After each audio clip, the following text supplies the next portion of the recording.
Plastic পোড়ানোর প্রভাব, the impact of burning plastics.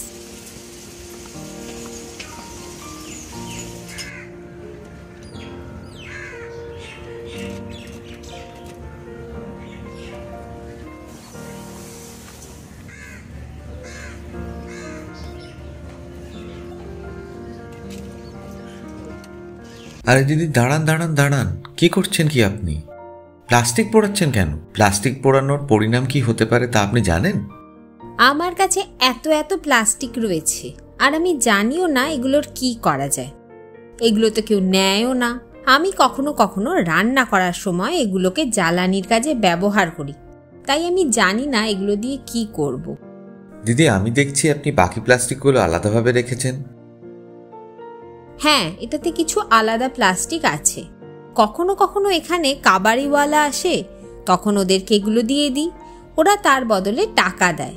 তাছাড়া কখনো কখনো এগুলো রসুনওয়ালাকে দিয়ে তার বিনিময়ে আমি রসুন পাই। দিদি, আপনি দেখতে পাচ্ছেন এটাও প্লাস্টিক আর এটাও প্লাস্টিক। এগুলো আলাদা আলাদা ধরনের। কিছু প্লাস্টিক আপনি পোড়াচ্ছেন আর কিছু বিক্রি করার জন্য রেখেছেন। আপনি কি জানেন প্লাস্টিক কিভাবে তৈরি হয়? হ্যাঁ, তৈরি তো হয়, কিন্তু কিভাবে হয় সেটা জানি না।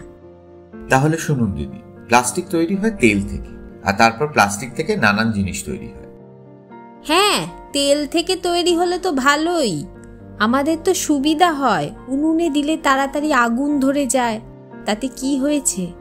প্লাস্টিক তৈরি করার সময় ক্ষতিকারক কেমিক্যালের ব্যবহার করা হয়।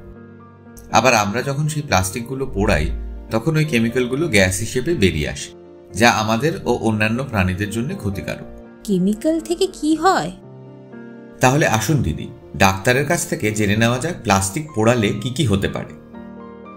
প্লাস্টিক পোড়ালে যে কালো ধোঁয়া বেরোয়, তাতে ফ্যালেট ও ডাইঅক্সিন জাতীয় ক্ষতিকর পদার্থ থাকে, যেগুলো আমাদের শরীরে খারাপ প্রভাব বিস্তার করে।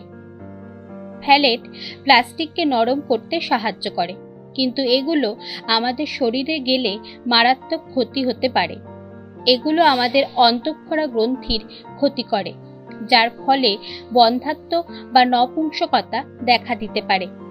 প্লাস্টিক থেকে যে ডাইঅক্সিন বেরোয়, সেগুলো জমি ও জলাশয়ের মাধ্যমে সবজির মধ্যে চলে আসে। এর ফলে বমি, মাথা ব্যথা, গা হাত পা ব্যথা, র্যাশ, অ্যালার্জি বা গায়ে ফুসকুড়ি, অ্যাজমা বা হাঁপানির মতো অনেক কিছু হতে পারে। শিশু থেকে বৃদ্ধ সবার ক্ষেত্রেই এর প্রভাব দেখা যায়।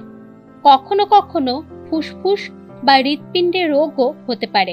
অনেক ক্ষেত্রে লিভারের সমস্যা বা কিডনির সমস্যাও দেখা যায়, এমনকি ক্যান্সারও হতে পারে। একজন ডাক্তার হিসেবে আমি এটুকুই বলতে পারি, আপনারা প্লাস্টিক পোড়ানো তো ছেড়েই দিন, প্লাস্টিক ব্যবহারও যতটা সম্ভব কম করুন। আরে, আমি তো এসব জানতামই না।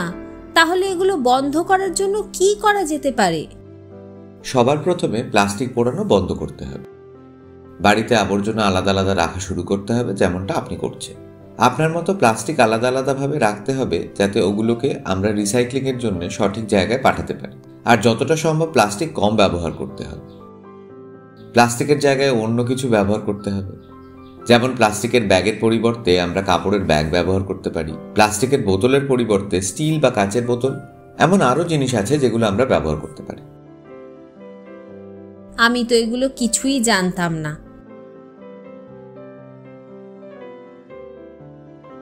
এখন থেকে আমি প্লাস্টিক আলাদাভাবে রাখবো, আর এই সম্পর্কে সবাইকে বলবো। Thank you so much.